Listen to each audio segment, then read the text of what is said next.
Good evening and welcome. I am Amarachi Ubani. Tonight, Nigerian Air Force recruits 591 personnel in its bid to reinvigorate the force in the fight against terror. Ogun State government spends 1 week dredging its river in Kara community, warns residents against dropping waste into the river.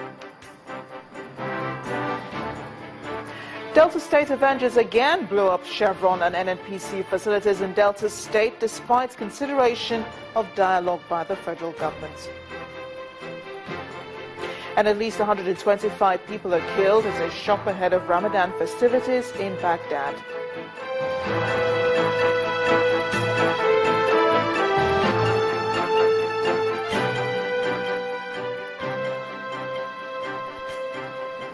We begin tonight with claims by militant group the Niger Delta Avengers that it has attacked 2 facilities belonging to oil giant Chevron near Abitier Flow Station in Delta State in the early hours of today. Confirming the attacks to Channels Television, Delta State Police Public Relations Officer, Superintendent of Police Celestina Kalu, says Chevron oil wells 7 and 8 were blown up between 1:10 and 1:15 a.m. In a series of messages on its Twitter feed, the group said it has carried out 5 attacks on oil facilities in the region since Friday. These include blowing up a pipeline connected to the NNPC's Warri refinery on Friday night. It has 2 pipelines close to Baton Flow Station run by NPDC, a subsidiary of NNPC in Delta State, were blown up on Saturday night. Chevron has reported a drop in pressure from the Abitier crude oil pipeline. Crude production has been pushed to its lowest in 30 years owing to attacks in the Niger Delta. NNPC last week said repairs on damaged facilities coupled with the absence of attacks since June 16th has increased output.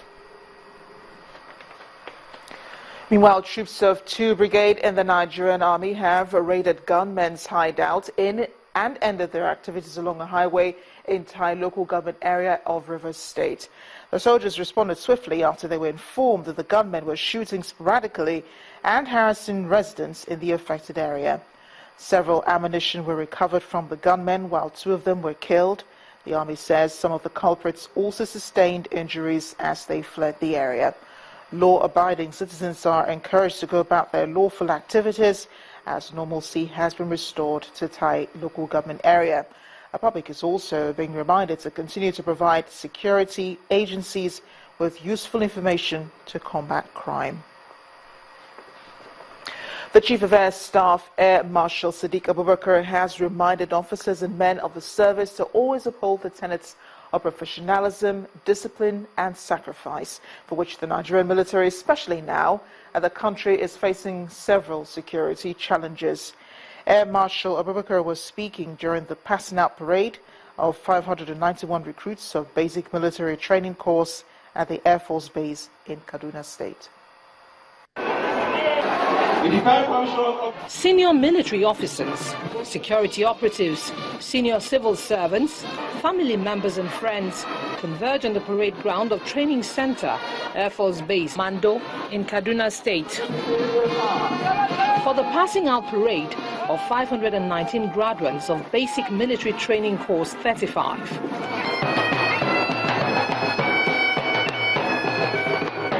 Arriving at the parade ground, the Chief of Air Staff, Air Marshal Sadiq Abubakar, reviews the parade. He charges the recruits, who he says will be posted to trouble spots across the country, to be diligent and professional at all times. I am very confident that all that we need to do to get them to do their job, we have done it and have done it very well. We have given them all they require in terms of training, like I said, and the skills, and we have given them the right orientation. That they are not just going there armed with rifles to go and brutalize people. No, they are there to make sure that they deal with criminals while protecting, the innocent people and making sure that people are able to go about their duties or whatever they want to pursue without any hindrance. On his part, the governor of Kaduna State, Nasiru El-Rufai, uses the occasion to commend the efforts of the Nigerian Air Force in its support for the fight against all forms of restiveness in the country. And I'm happy to report right away that within a week of my visit to the Air Force headquarters, deployments have been made. 2 aircraft, helicopter gunships are coming to ensure that these criminals, these insurgents, I would refer to them as insurgents, are put out of business. The passing out ceremony signals the successful completion of a training that began 6 months ago. This also serves as the beginning of a national assignment for these airmen and women as they get their postings to the field.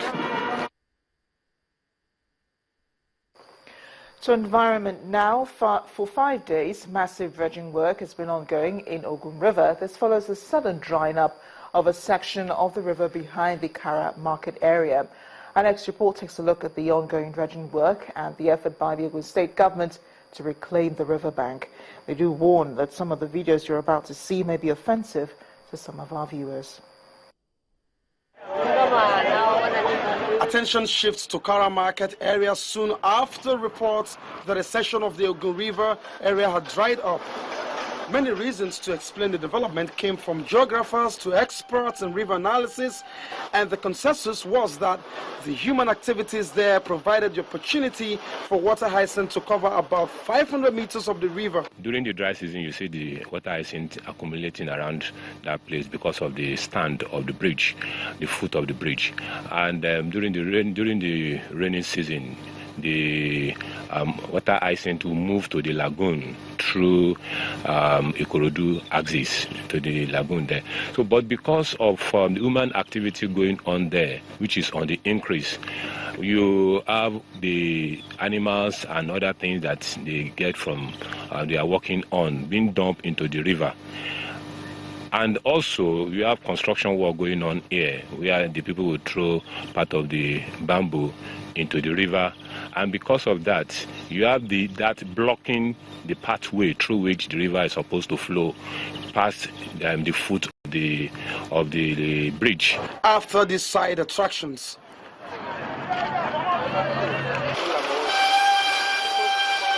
heavy-duty equipment arrived to clear what some people have described as some rubbish thrown into the water.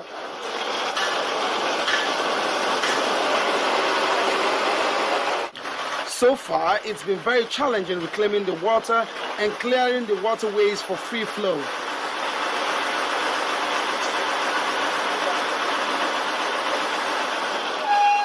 This exercise, no doubt, will last long as expected, considering the huge human waste coming out of this river.